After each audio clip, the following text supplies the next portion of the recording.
एईडीओ का, आपको पता है कि एईडीओ का नोटिफिकेशन आ गया है। बच्चों का सपना होता है कि भाई हमें जो है अधिकारी बनना है। तो इसके लिए बेटा ऑफलाइन और ऑनलाइन क्लास दोनों तरीके से चलाई जा रही है, ठीक है। तो अगर आप या आपका कोई दोस्त या रिश्तेदार है जो तैयारी करना चाहता है तो उनको बता दीजिए कि एईडीओ की ऑफलाइन और ऑनलाइन दोनों बैचेस पे क्लास ली जा रही है। तो वो जिससे भी जुड़ना चाहें जुड़ सकते हैं। तो चलिए अब स्टार्ट करते हैं हम अपना बायो का सेशन। पहला क्वेश्चन आपकी स्क्रीन पे है। Which was the first hormone discovered by William M. Bayliss and Ernst H. Starling in 1903? यानी 1903 में विलियम एम बेलिस और अर्नस्ट एच स्टार्लिंग द्वारा खोजा गया पहला हार्मोन कौन सा था? क्या ये इंसुलिन था, ग्लूकागॉन था, थायराइड हार्मोन था या सेक्रेटिन था?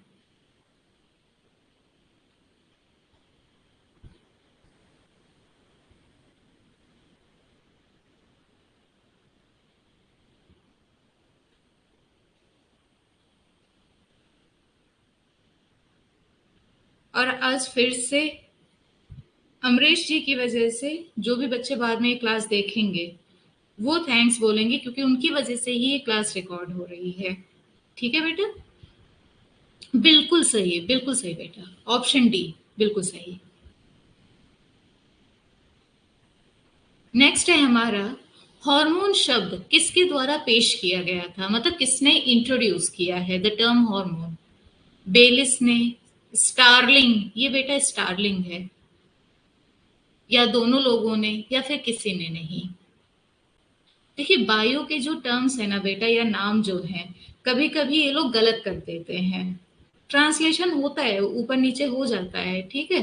तो जो अब क्वेश्चन हम देखेंगे, जो नाम इंग्लिश में है बेटा वही हिंदी में है, तो उसको मैंने ट्रांसलेट नहीं किया है।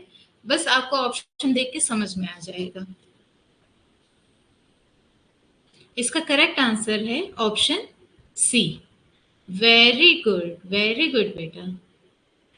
इसका मतलब आप लोग तैयारी अच्छे से कर रहे हैं, इसीलिए मैं एक्स्ट्रा क्लास ले रही हूँ। 5 सितंबर तक मैं एक भी ऑफ नहीं लेना चाहती हूँ। मैं सोच रही हूँ कि जितनी जल्द हो सके आपका बस एमसीक्यू की तरह तैयारी करवा दी जाए। The gland responsible for secretion of hormones is, hormone के स्राव के लिए जिम्मेदार ग्रंथि कौन सी है? बताइएगा।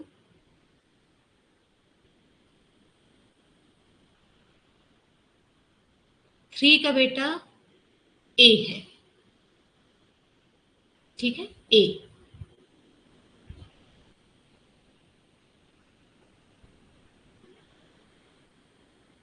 4 का बताइएगा। इसमें बोला हार्मोन के बारे में गलत कथन का चयन करें, select the incorrect statement about the hormones. अब ये हैं आपके ऑप्शंस, बताइए इनमें से कौन सा कथन गलत है, बस ये बताना है।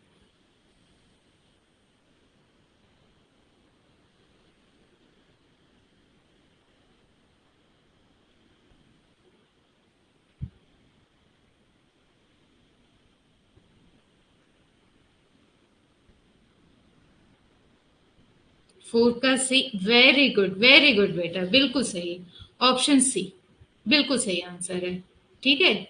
ये स्पेसिफिक केमिकल मैसेंजर होते हैं, बिल्कुल सही। विशिष्ट रासायनिक संदेशवाहक हैं। दूसरा भी ऑप्शन बिल्कुल सही है कि एंडोक्राइन ग्लैंड द्वारा इसको सिक्रेट किया जाता है।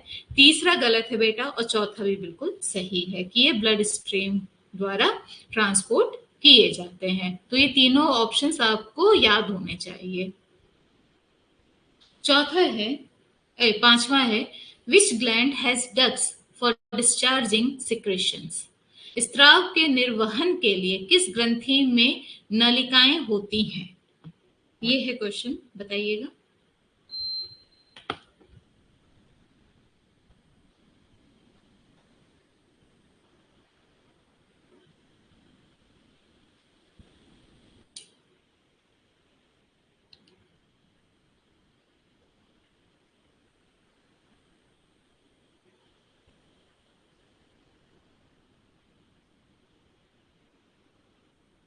बेटा इसका सही आंसर है ऑप्शन ए, डिस्चार्जिंग सिक्रेशंस, है ना।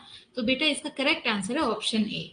देखिए ऑप्शन ऑलमोस्ट आपको लग रहा है अरे यही होगा, लेकिन वही एमसीक्यू करने का यही फायदा है कि हमें समझ में आ जाता है कि क्या सही है क्या गलत है, हम बिल्कुल अलर्ट मोड पे रहते हैं। ठीक है, option A. But very good, बच्चे आंसर कर रहे हैं, इसका मतलब है कि वो इंटरेस्टेड हैं सिलेक्शन में अपने।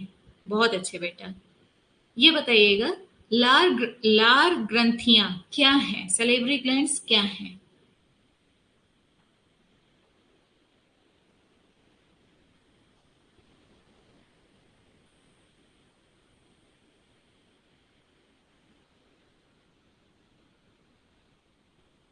6 का ए। वेरी गुड बेटा, बिल्कुल सही। ऑप्शन ए बिल्कुल सही, ऑप्शन ए है, एक्सोक्राइन है।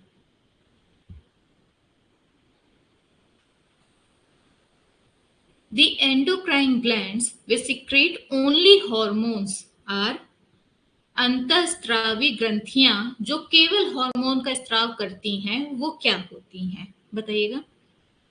ध्यान से क्वेश्चन देखिए।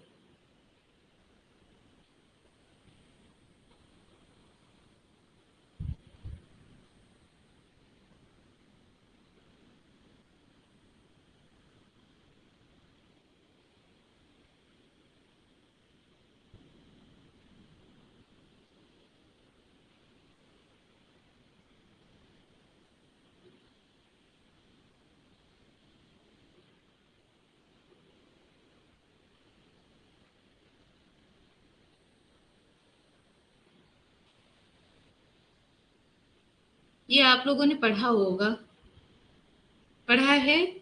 होलोक्राइन क्या होता है, हेट्रोक्राइन क्या होता है?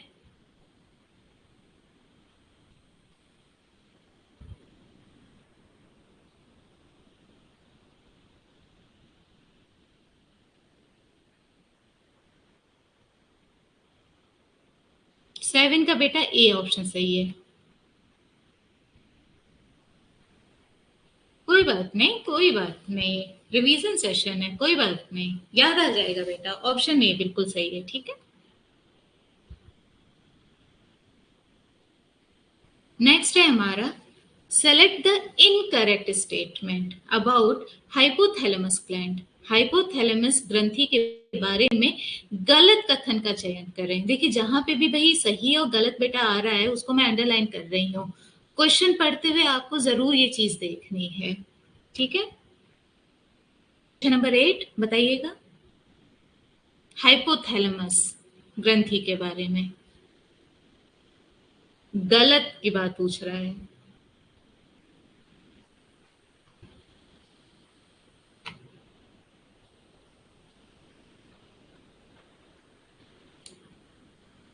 ध्यान से देखिए।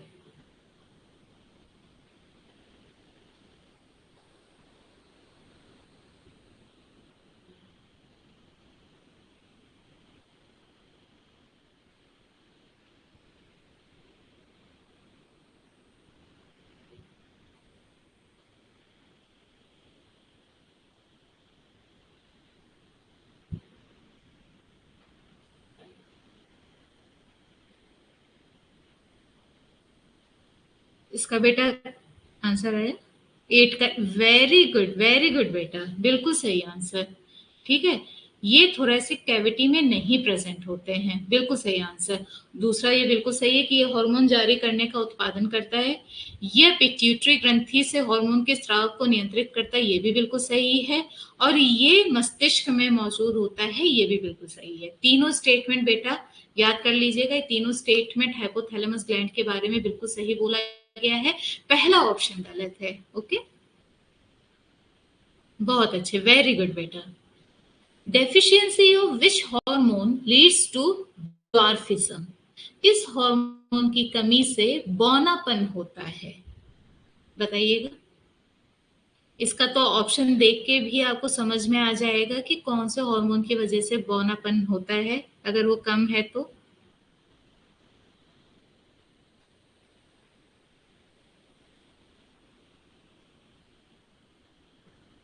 बिल्कुल, बिल्कुल सही। वेरी गुड बेटा। ऑप्शन डी बिल्कुल सही आंसर है। नेक्स्ट है हमारा, which hormone is responsible for regulation of the secretion of hormones from endocrine gland like adrenal, thyroid, testis and ovary? अधिविक्र, थायराइड, विषण और वृषण और अंडाशय जैसे अंतःस्रावी ग्रंथि से हार्मोन के स्राव के नियमन के लिए कौन सा हार्मोन जिम्मेदार होता है? Question number 10।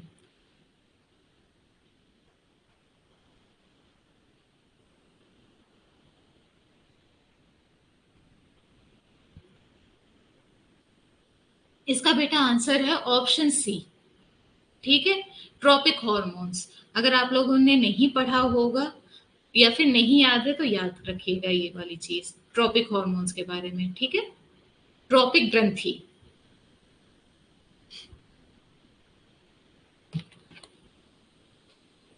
नेक्स्ट है हमारा,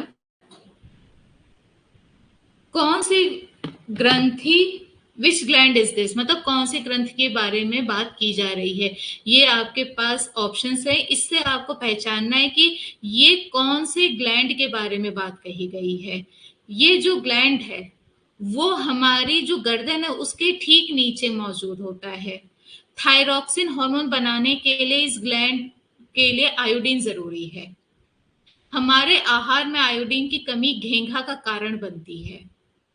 यह थायरॉक्सिन को स्रावित करता है जो शरीर में कार्बोहाइड्रेट, प्रोटीन, वसा, चयापचय को नियंत्रित करता है। बताइएगा कौन सा हार्मोन के बारे में बात हो रही है? Goitre disease. सबसे पहले आपको इसी से समझ में आ जाएगा बेटा कि गोइटर डिजीज, थायरॉक्सिन, नेक, ये शब्द से ही समझ में आ जाएगा आपको। ओके,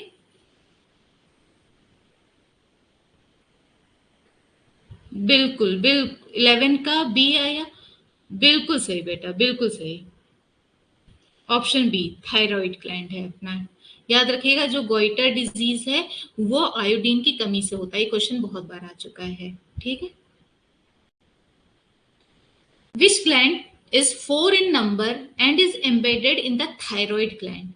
कौन सी ग्रंथि संख्या में तो 4 है और थायराइड ग्रंथि में पाई जाती है, एम्बेडेड है मतलब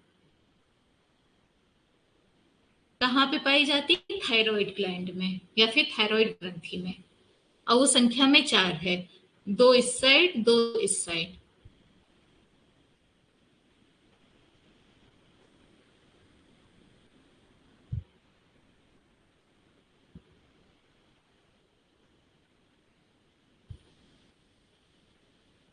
इसका आंसर है बेटा option C, parathyroid gland. Thyroid जो अपना ग्रंथ है उसके अंदर पैराथायरॉइड ग्लैंड मौजूद होता है। इसकी टोटल संख्या 4 होती है, 2 इधर होती है लेफ्ट में, 2 राइट में। ठीक है,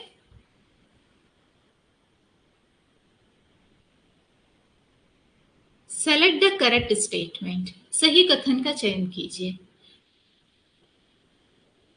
para parathormone is release from thyroid gland. Parathormone thyroid ग्रंथि से रिलीज होता है। Calcitonin is release from parathyroid gland. Calcitonin parathyroid ग्रंथि से जारी किया जाता है।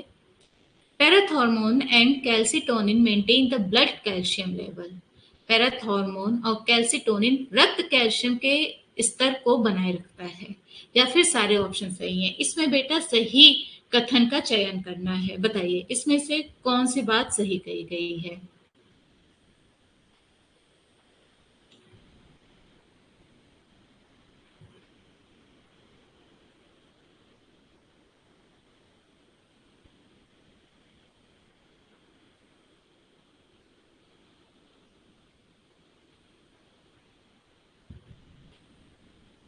12 का सी, वे 12 का सी, हाँ उसका बिल्कुल सही है बेटा। बेटा 13 का भी सी है, बिल्कुल सही। ठीक है, क्योंकि देखिए पैराथॉर्मोन जो है वो पैराथायरॉइड ग्लैंड से रिलीज होता है और कैल्सिटोनिन जो है वो थायरॉइड ग्लैंड से रिलीज होता है। तो ये बेटा क्रॉस है। ठीक है। तो अगर यहाँ पे पैराथॉर्मोन की जगह पैराथॉर्मोन के साथ पैराथायरॉइड ग्लैंड होता थायराइड के बदले, तो ऑप्शन सही हो जाता। लेकिन ये गलत है दोनों, क्योंकि कैल्सिटोनिन थायराइड ग्लैंड से रिलीज होता है, पैराथॉर्मोन पैराथायरॉइड ग्लैंड से। ऑप्शन सी बिल्कुल सही है कि ये दोनों जो हैं वो हमारे बॉडी में ब्लड कैल्शियम लेवल को मेंटेन करते हैं। तो ऑप्शन सी बिल्कुल सही है। Good. Select the correct statement about adrenal gland. अधिवृक्क ग्रंथि के बारे में सही कथन का चयन कीजिए। बताइए, क्या वे गुर्दे के नीचे, सही कथन का है बेटा, क्या वे गुर्दे के नीचे स्थित ग्रंथियों की एक जोड़ी है? They are a pair of gland situated below the kidney. या फिर उनके दो अलग अलग हिस्से हैं। एक पहला है बाहरी अधिवृक्क प्रांतस्था, दूसरा है आंतरिक अधिवृक्क मज्जा। Means they have two distinct portions. First is outer adrenal cortex and second is inner adrenal medulla. या फिर ऑप्शन सी दोनों ही बातें सही बोली गई हैं, या फिर ऑप्शन डी इनमें से कोई भी बात सही नहीं है। एड्रिनल ग्लैंड बेटा अगर आपको पता हो कहाँ पाया जाता है तो आपको ऑप्शन समझ में आ जाएगा।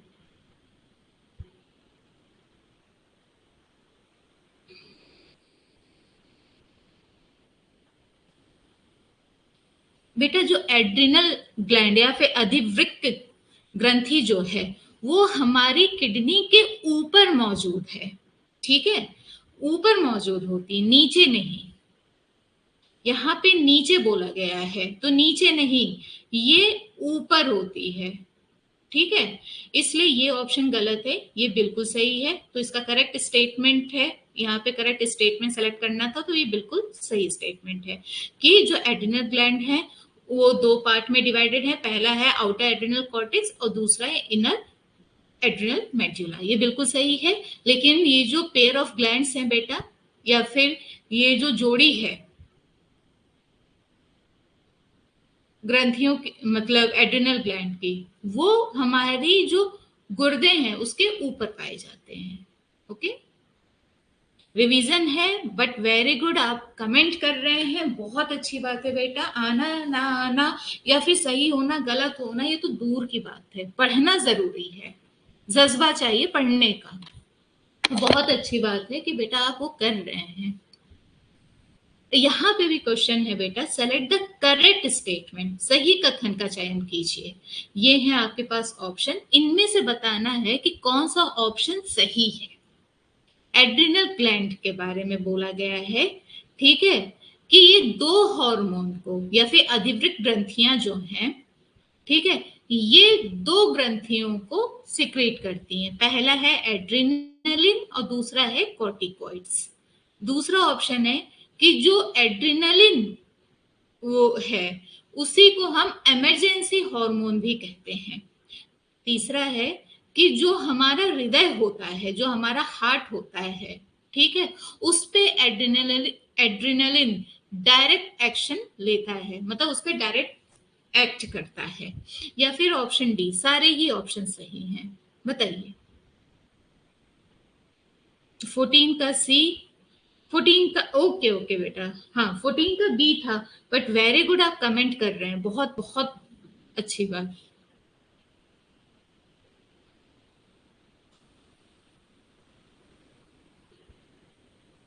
15 का बी, गुड बेटा।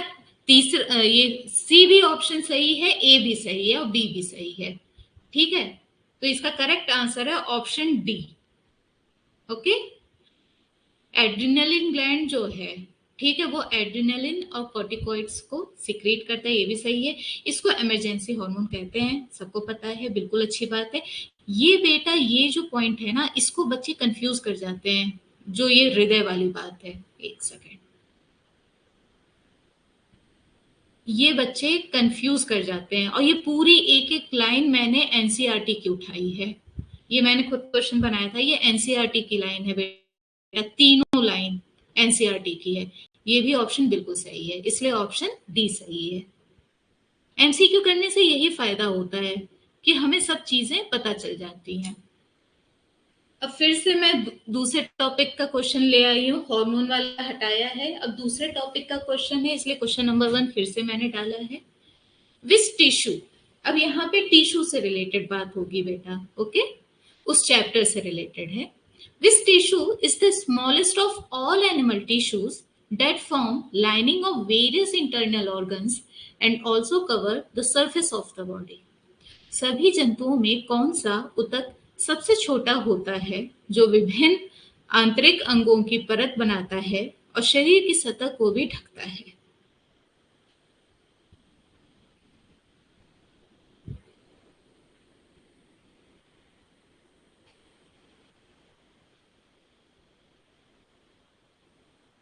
देखिए, इसका एक ऑप्शन ऐसे समझिए बेटा, यहाँ पे सरफेस ऑफ द बॉडी, हमारे जो शरीर है उस पे सबसे ऊपर क्या है? स्किन है। स्किन किसकी बनी है? बिल्कुल सही, वेरी गुड बेटा। उपकला ऊतक, एपिथेलियल टिश्यू, बिल्कुल सही, ऑप्शन ए। ओके, नेक्स्ट है हमारा, इस उपकला ऊतक की कोशिकाएं आकार में चौड़ी होती हैं और घन की तरह दिखाई देती हैं। Cells of which epithelial tissues are as long as broad in shape and appear tube-like? Tube like, देखिए कभी कभी क्या होता है बेटा ना, अगर आपको क्वेश्चन नहीं आता है, मान लीजिए कि आप भूल गए, तो ये हिंदी के शब्द देखिए, आप भूल सकते हैं, लेकिन अगर आप ये क्यूब लाइक स्ट्रक्चर यहाँ पे देख रहे हैं, ठीक है, और ये इंग्लिश में भी आप तुरंत पलट के देखा करें। बायो का क्वेश्चन बेटा, मैं बार बार बोलती हूँ कि बायो का क्वेश्चन दूसरी बार आप पढ़ें, तीसरी बार में आप जब ऑप्शन देखेंगे आपके सामने आंसर दिखाई दे देगा, ठीक है। अगर आपने ये नहीं भी पढ़ा होता, लेकिन यहाँ पे एक शब्द है क्यूब, उसी को आप हिंदी में देख ले, इंग्लिश में देखते क्यूबॉइडल, यहाँ पे लिखा है, तो ऑप्शन 2 बी बिल्कुल सही है, ठीक है, क्यूबॉइडल। अगर नहीं आता है बेटा तो ये टेक्निक जरूर अपनाएगा, क्योंकि क्वेश्चन में ही आंसर छिपा होता है मैक्सिमम टाइम बायो में, ठीक है, बायो में मैक्सिमम टाइम बेटा ऐसा ही होता है, ये ट्रिक है क्वेश्चन सॉल्व करने की, ओके।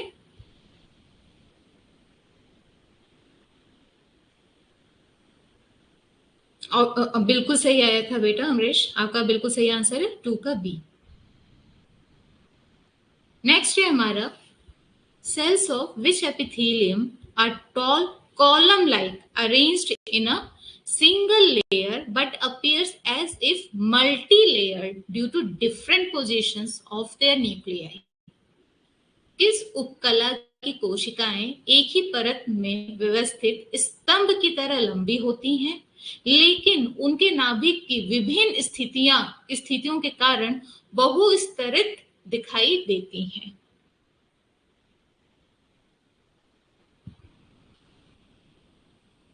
ये भी आपको आंसर बेटा ऑप्शन से ही समझ में आ जाएगा, ध्यान से देखिए, अंडरलाइन कर लीजिए। अपीयर्स लाइक, मतलब वो है नहीं ऐसा, लेकिन दिख रहा है। स्यूडो है, मतलब असली नहीं है, एक तरफ से जाल है ना।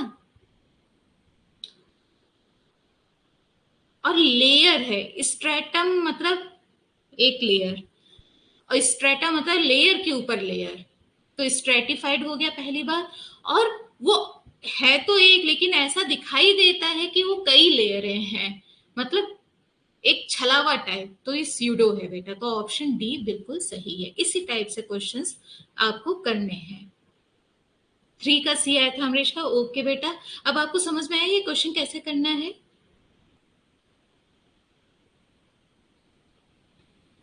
क्वेश्चंस बेटा ध्यान से देखना, बायो का यही है खासियत कि हम ध्यान से देखें, शब्दों को समझें, तो आंसर हमारे सामने रहता है। बिल्कुल, ओके बेटा।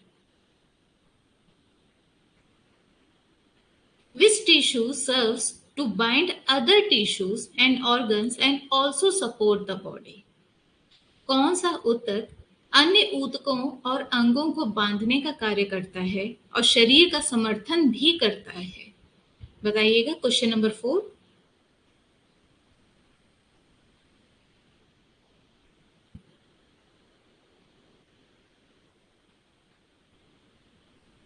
बांधने का काम, कनेक्ट करने का काम।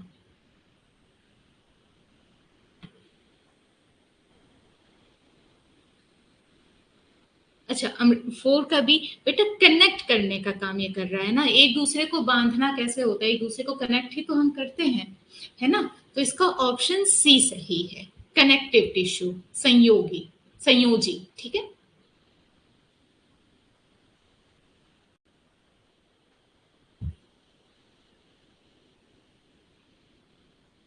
नेक्स्ट है हमारा, select the correct statement about areolar connective tissue.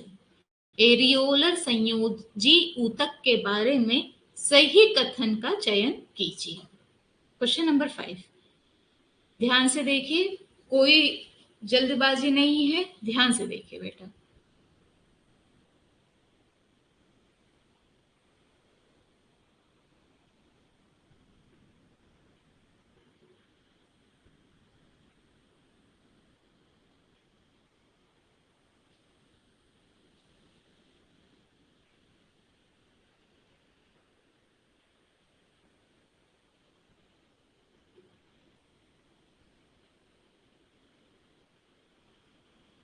Five का, ओके ओके, 5 का, ओके।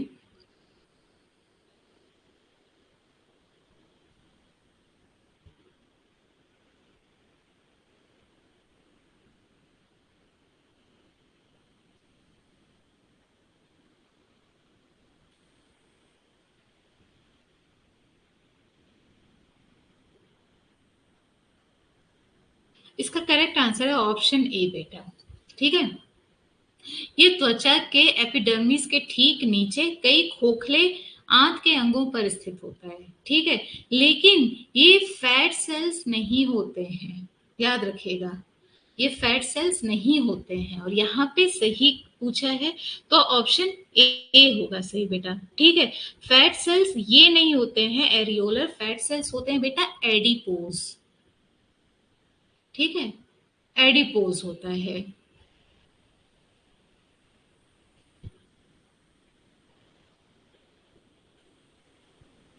नेक्स्ट है हमारा, select the incorrect statement about इराइथ्रोसाइट्स।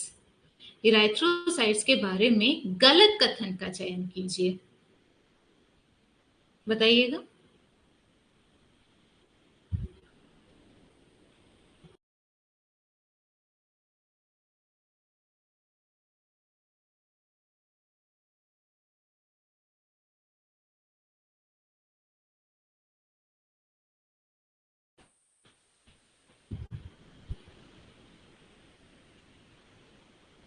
6 का बेटा होगा ए, ठीक है, ए होगा सही।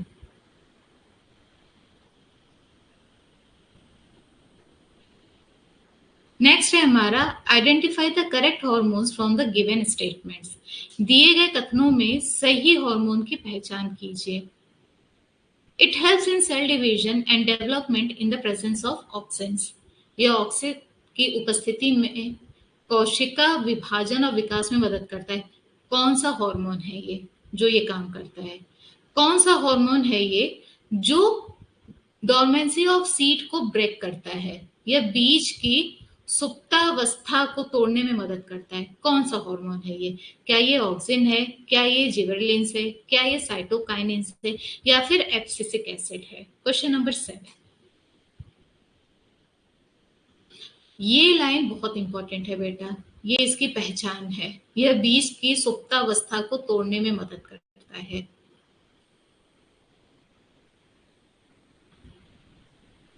7 का बी, ओके ओके बेटा। सी नहीं, जिबरलिंस बेटा दूसरा काम करता है। वेरी गुड, आप कमेंट किए, बहुत अच्छी बात। थोड़ा सा कंफ्यूज हो गया बेटा, ये जो बीज है उसकी सुप्तावस्था या फिर उसकी जो सीड डोरमेंसी है उसको ब्रेक करता है, वो है ऑप्शन सी साइटोकाइनेंस, ठीक है। और ये सेल डिवीजन, साइटोकाइनेंस क्या होता है? साइटो यानी सेल, काइनेंस मतलब डिवीजन, इतना याद रखिए, सेल के डिवीजन को साइटोकाइनेंस कहते हैं। It helps in cell division and development in the presence of auxins. तो ऑप्शन सी। साइटो याद रखिएगा बेटा, सेल से रिलेटेड है। ओके, तो अगर आपको साइटो का मतलब पता है तो आपको ऑप्शन भी समझ में आ जाएगा कि यहाँ पे सेल डिवीजन की बात हो रही है, यहाँ पे साइटोकाइनेस है, तो ऑप्शन सी। नेक्स्ट है हमारा एब्सिसिक एसिड के बारे में है कि एब्सिसिक एसिड का कार्य क्या है, और आपकी स्क्रीन पे है ये। बताइएगा, क्या ये बीज और कली को सुप्त अवस्था में रखता है? It keeps the seeds and bud in dormant condition, या फिर it plays important role in separation of leaves, ये पत्तियों को अलग करने में महत्वपूर्ण भूमिका निभाता है। It delays in flowering of long day plant, क्या यह लंबे समय तक पौधे के फूल में देरी करता है? या फिर it helps in RNA and protein making, या आरएनए और प्रोटीन बनाने में मदद करता है? बताइएगा इसमें से कौन सा ऑप्शन सही है?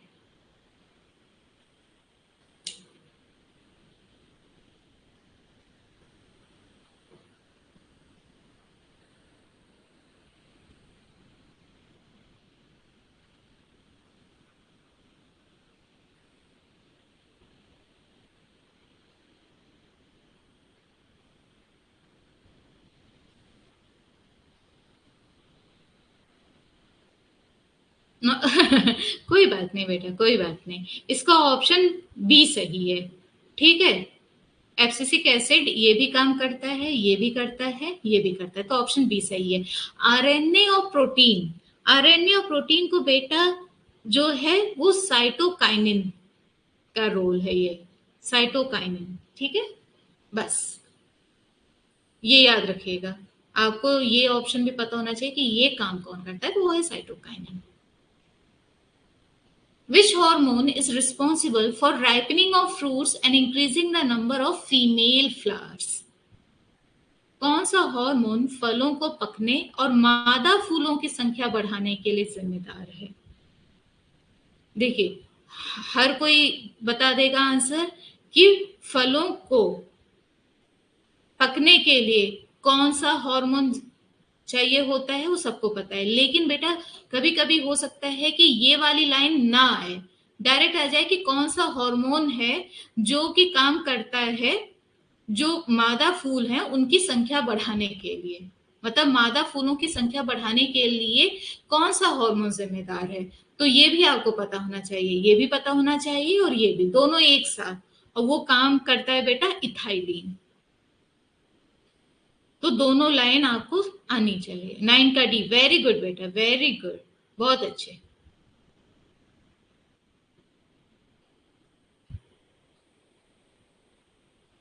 नेक्स्ट है हमारा, कौन सा हार्मोन है जिसको कहा जाता है कि वो फ्लावरिंग हार्मोन है? किस हार्मोन को फूल हार्मोन के रूप से भी जाना जाता है? क्या वो फ्लोरीजेंस है, क्या वो ट्रामेटिन है, या फिर थाइलिन है, या फिर ऑक्सिन है? शब्दों को ध्यान से देखें बेटा, उसी में आपको आंसर मिल जाएगा।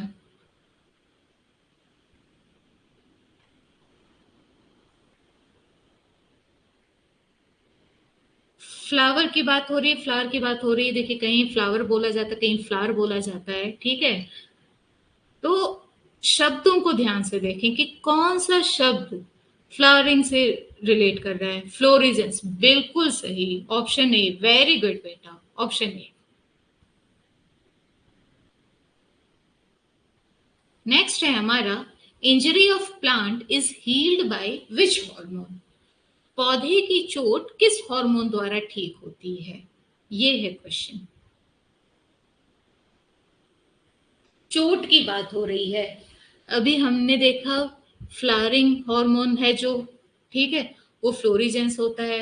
इथाइलिन जो है वो पकने में काम करता है। एब्सिसिक एसिड के तीनों अलग फंक्शंस हमने देखे। एक ही बच रहा है जो हमें नहीं उतना है आइडिया, वो है बेटा ऑप्शन बी, ट्रोमेटिन।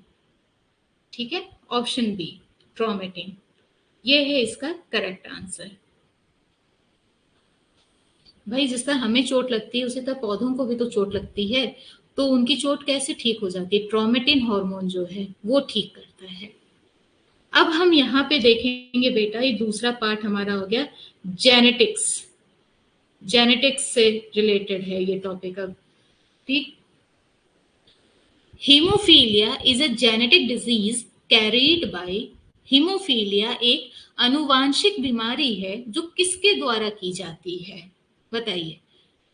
की जाती है, की नहीं जाती है बेटा, मतलब किसके द्वारा आगे तक ले जाई जाती है। कैरीड का मतलब आगे तक ले जाना, एक जनरेशन से दूसरे जनरेशन ले जाना। ठीक है। क्या ये महिलाओं महिलाओं में दिखाई देते हैं?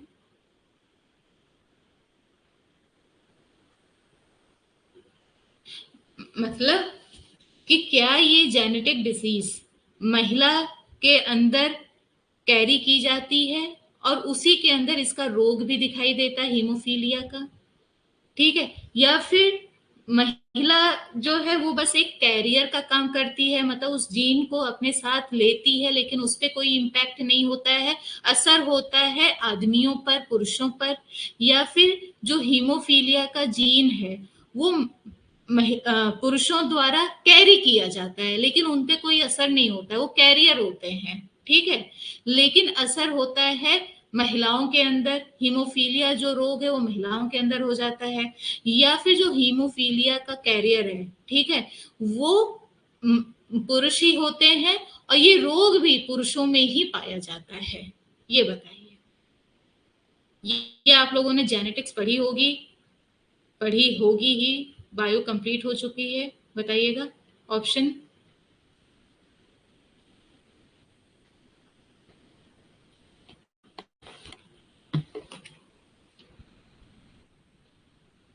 12 का सी। अच्छा, 12 का सी। ओके ओके बेटा। बेटा इसका करेक्ट आंसर है 12 का बी। ठीक है। हीमोफीलिया जो है ना वो एक्स लिंक्ड डिजीज है। X linked. मान लीजिए ये फीमेल है। ठीक है। फीमेल में दो एक्स क्रोमोसोम होते हैं। पुरुषों में एक होता है एक्स और एक होता है वाई, है ना? ये पुरुष है। देखिए बायो में पुरुष या मेल को ऐसे सिंबलाइज करते हैं एंड फीमेल को ऐसे सिंबलाइज करते हैं। ठीक है। इसका कॉन्सेप्ट मैं अभी आपको क्लियर इसलिए कर रही हूँ क्योंकि इसी बेसिस पे आगे के भी क्वेश्चंस हैं। ये है बेटा फीमेल, औरत या स्त्री, ये है पुरुष।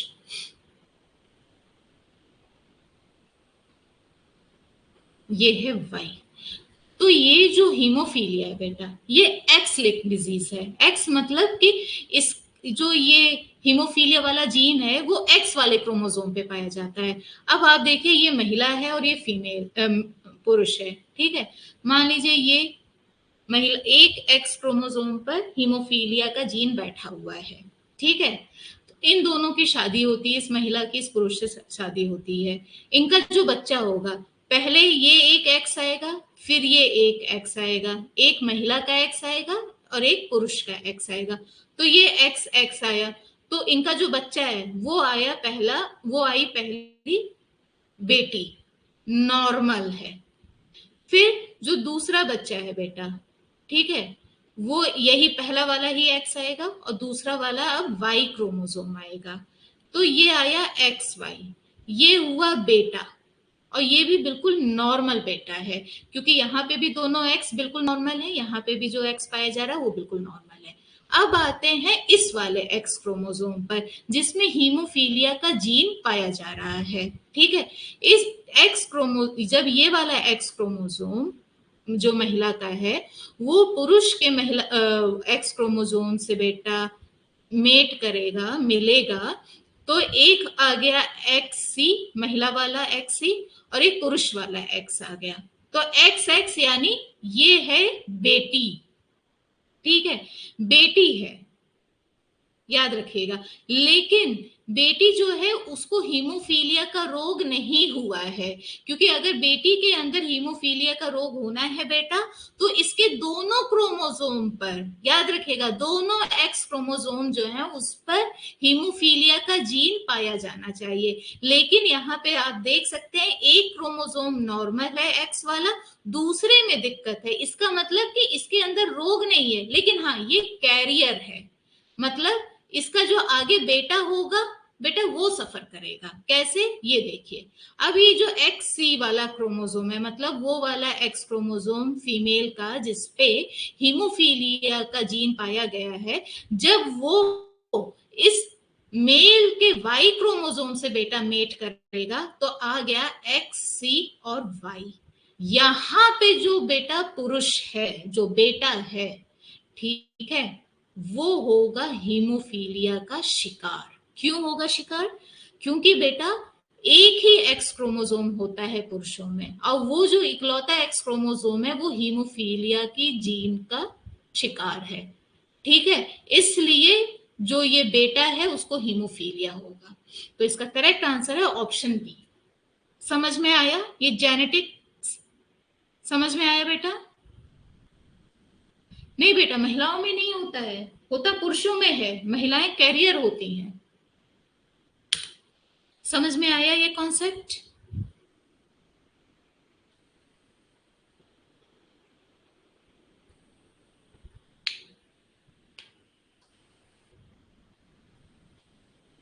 ओके,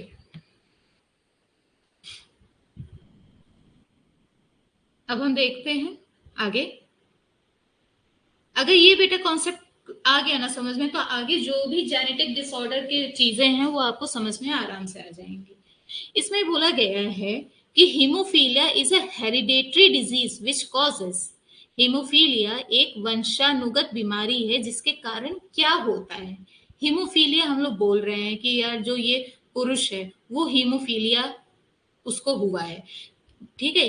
जो बेटा महिलाएं होती हैं, जो स्त्री होती हैं, वो कैरियर होती हैं, मतलब उनके अंदर एक क्रोमोसोम है एक्स वाला जिसके अंदर हीमोफीलिया है, उसका जीन है, लेकिन दूसरा वाला नॉर्मल है, तो इनको कोई दिक्कत नहीं होती है। दिक्कत होती है पुरुषों को, क्योंकि ये एक्स क्रोमोसोम वाला रोग है हीमोफीलिया, और पुरुषों में तो एक ही एक्स क्रोमोसोम है, और जो एक एक्स क्रोमोसोम है वो भी हीमोफीलिया का शिकार है, तो जो पुरुष है वो हीमोफीलिया के शिकार हो जाते हैं। अब वही क्वेश्चन है कि ये बताइए, अगर किसी को हीमोफीलिया हो गया है तो उससे दिक्कत क्या है?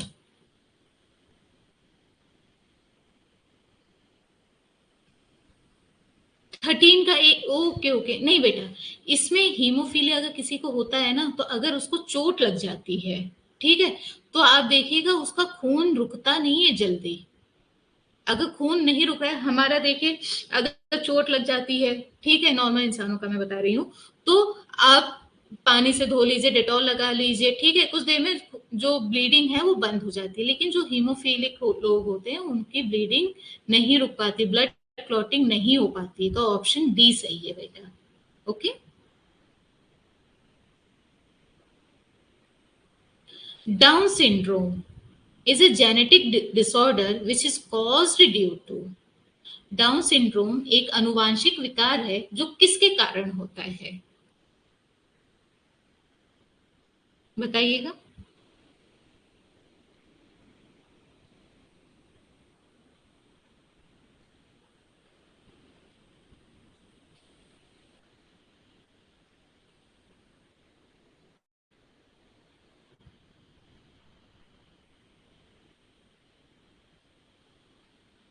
बेटा हीमोफीलिया, एक,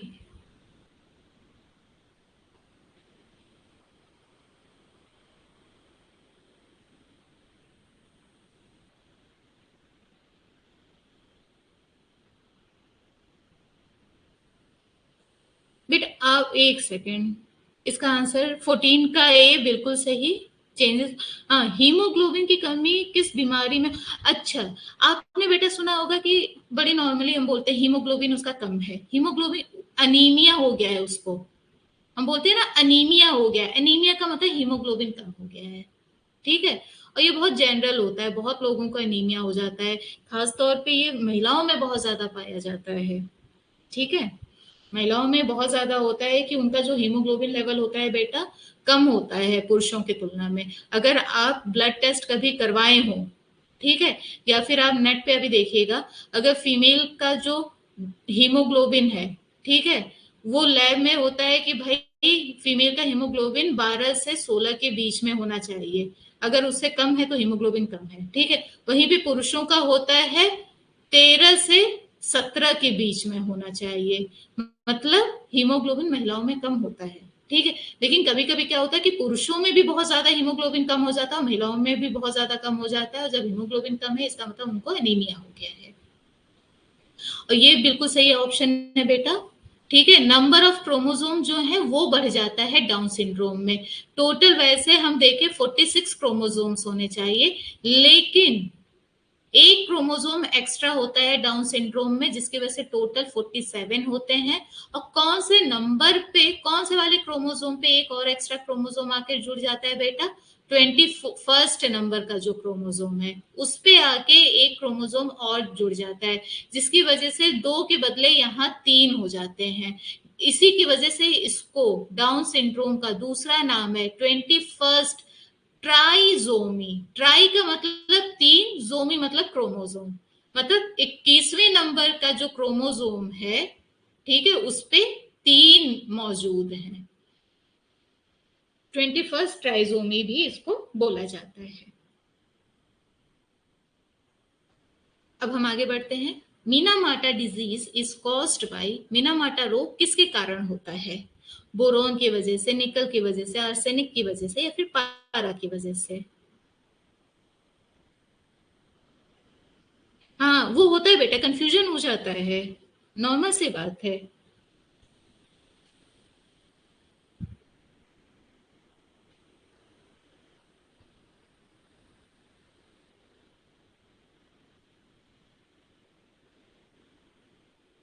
मीनामाटा डिजीज बेटा, इसका सही आंसर है ऑप्शन डी। ठीक है, ऑप्शन डी। तो 15 क्वेश्चन पहले, 15 क्वेश्चन अभी, 30 क्वेश्चन हो गए हैं। चलिए, 10 मिनट और हैं, देखते हैं जितना हो सके। 55 क्वेश्चन है वैसे टोटल, 55 या 50 ऐसे ही है, देखते हैं। अब हम देखते हैं, अब ये हम आ जाते हैं आई वाला जो चैप्टर है अपना, ऑप्टिक्स। ऑप्टिक्स, उस पे हम आते हैं। ठीक है, इस पे देखिए, दृष्टि वैषम्य किसका रोग है? Astigmatism is a disease of.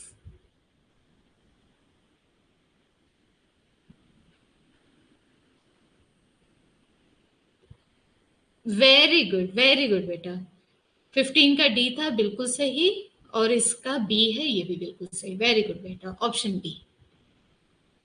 हमने पहले प्लांट हार्मोन्स के भी बारे में देखा, टिश्यू के बारे में भी देखा, फिर जेनेटिक्स के बारे में देखा, अब हम आई के बारे में देख रहे हैं।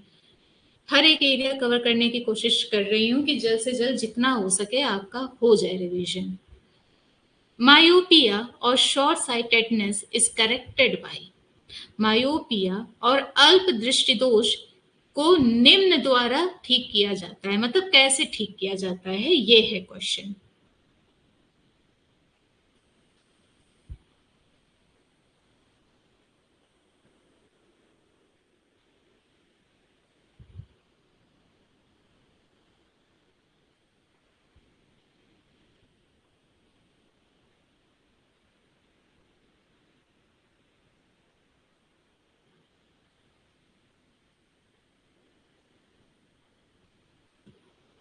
ये क्वेश्चन, ये सारे बेटा बहुत बार पूछे जा चुके हैं। ऑप्शन बी, वेरी गुड बेटा, ऑप्शन बी बिल्कुल सही है, कॉनकेव लेंस।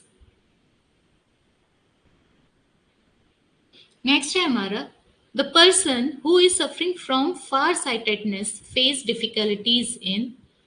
जो व्यक्ति दूरदृष्टि दोष से पीड़ित है उसे कठिनाइयों का सामना करना पड़ता है किस चीज के लिए? ये बताइए।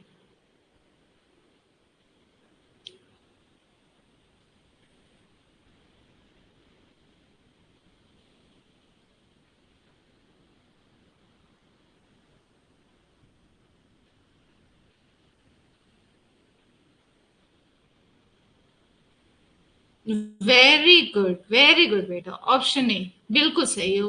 उसको दूर की जो वस्तु है वो साफ दिखाई नहीं देती हैं। In which part of the eye blind spot and yellow spot are found?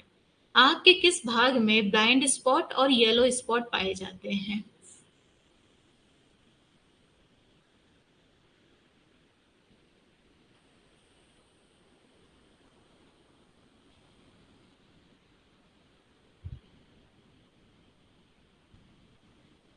Retina, ठीक है, रेटिना है इसका बेटा आंसर।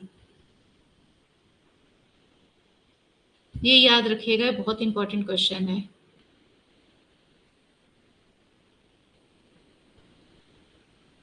नेक्स्ट है हमारा, a person with vision defect myopia can see. दृष्टि दोष मायोपिया वाला व्यक्ति देख सकता है, क्या देख सकता है? क्या वो आसपास की वस्तुएं स्पष्ट रूप से देख सकता है, या फिर दूर की वस्तुएं बिल्कुल क्लियरली देख सकता है, या फिर आसपास के साथ साथ दूर की भी वस्तुओं को स्पष्ट रूप से देख सकता है, या फिर इनमें से कोई भी नहीं? देखिए, नाम से जस्ट अपोजिट काम है इसका। डी आया था बेटा आपका, 19 का डी है। क्वेश्चन देखूं मैं आंसर क्या। हाँ बिल्कुल सही, ऑप्शन डी बिल्कुल 19 का बिल्कुल सही है। क्वेश्चन नंबर 20 का बताइएगा।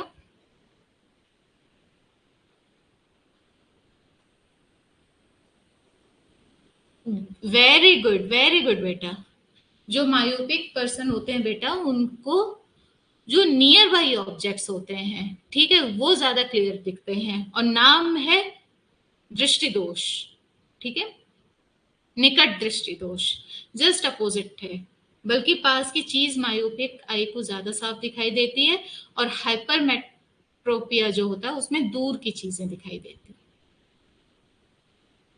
अब देखिए next, the retina is out growth of the. Retina किसका प्रमाण है? पोन्स वरोली का, मेसेंसिफिलोन का, डायनसेफिलोन का, या फिर टेलेंसेफिलोन का?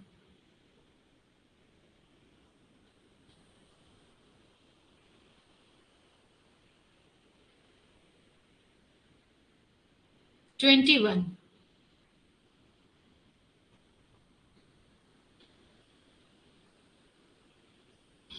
15 क्वेश्चन पहले, 21 अभी, कितने हो गए?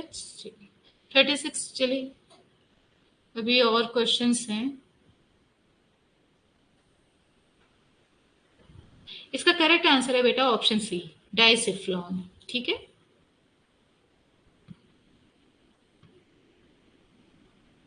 नेक्स्ट है हमारा, in human I light rays get transformed into neural impulses at।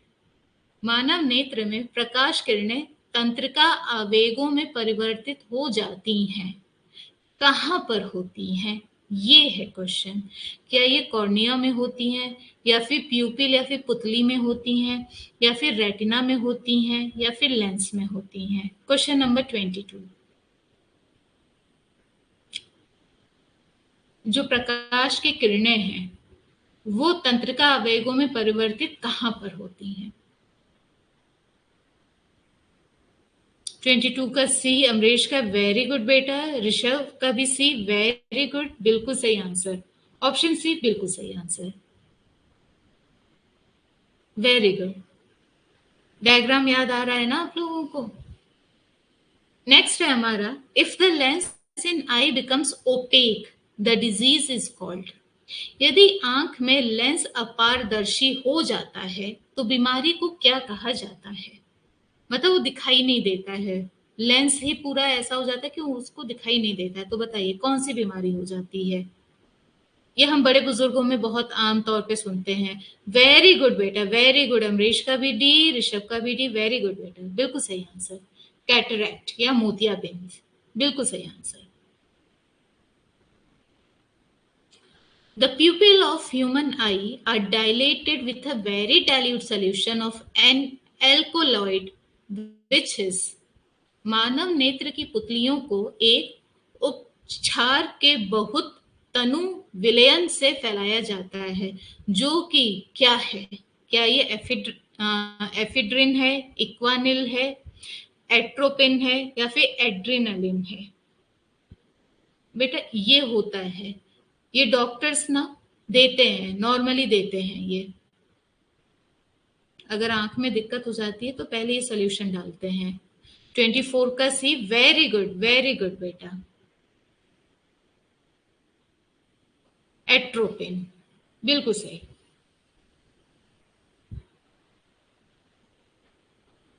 In respect of women, Men can suffer more color blindness because महिलाओं के संबंध में पुरुष कलर ब्लाइंडनेस से अधिक पीड़ित हो सकते हैं, क्योंकि बताइए। मैंने आपको बताया अभी हीमोफीलिया वाला हमने पूरा क्वेश्चन किया था, याद है? मैंने बताया था पूरा ये जेनेटिक वाला कि कैसे ये चलता है, काम कैसे करता है बेटा। वही फंडा यहाँ पे है, X X X Y, X C X X C Y, वही फंडा बेटा यहाँ पे यूज हो रहा है। अब बताइए कि ऐसा क्यों होता है कि पुरुषों में कलर ब्लाइंडनेस ज्यादा होता है महिलाओं की तुलना में।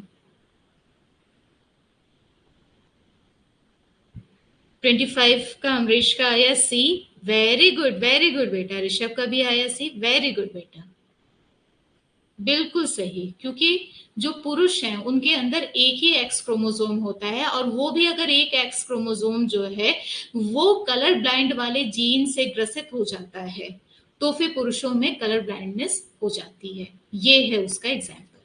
ये हमने हीमोफीलिया वाला भी देखा था अभी, है ना। नेक्स्ट है हमारा, if a colour blind man marries with a normal woman then symptoms of color blindness is generated in। यदि एक कलर ब्लाइंड पुरुष सामान्य महिला के साथ शादी करता है तो कलर ब्लाइंडनेस में लक्षण उत्पन्न होते हैं। किसके अंदर? बेटों के अंदर, बेटियों के अंदर, बेटों के बेटे के अंदर, या फिर बेटियों के बेटे के अंदर? बताइएगा।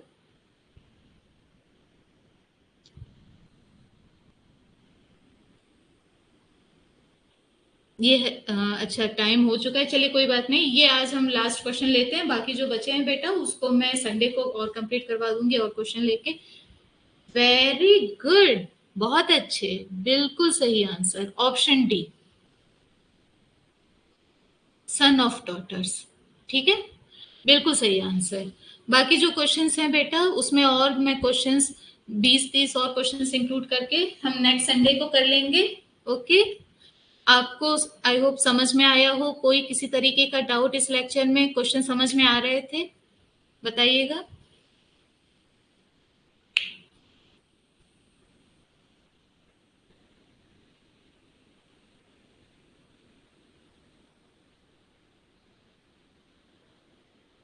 कोई डाउट बेटा किसी भी तरीके का? कमेंट बॉक्स में कमेंट करके बताइएगा।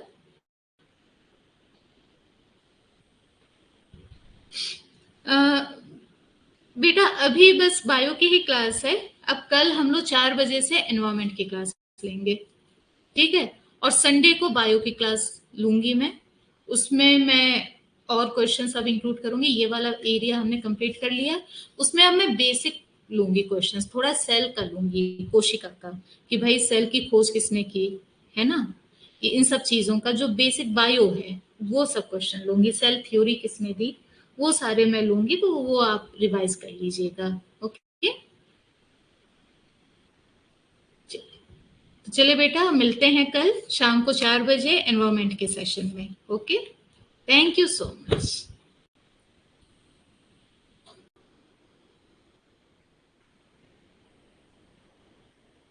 अच्छा, क्वेश्चन नंबर 21, एक सेकेंड।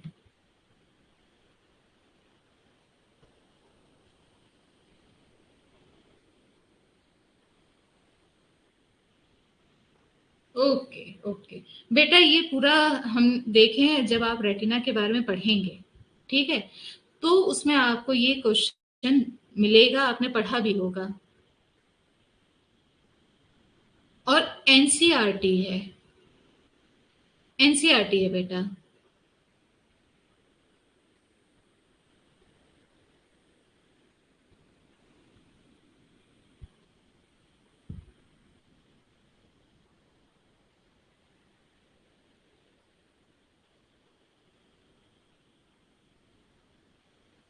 देखिए, डायनसिफ्लॉन क्या है बेटा, ये हमारे ब्रेन से कनेक्टेड है, ठीक है। ब्रेन से एक तरह से ये कनेक्टेड है। तो इसका मतलब क्या है कि जो रेटिना है हमारा, जो सेंट्रल नर्वस सिस्टम होता है अपना, मतलब एक तरह से समझिए कि उसका पार्ट है, रेटिना जो है, ये अपने सेंट्रल नर्वस सिस्टम का एक तरह से पार्ट है, क्योंकि रेटिना जो है वो डाइनसेफ्लॉन से कनेक्टेड है। डाइनसेफ्लॉन यानी कि एक तरफ से जो डेवलपिंग ब्रेन होता है ना, उससे कनेक्टेड होता है। ठीक है।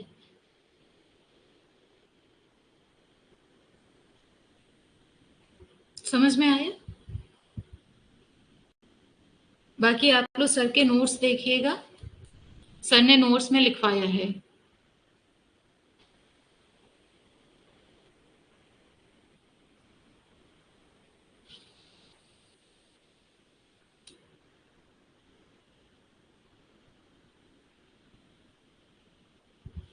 ठीक।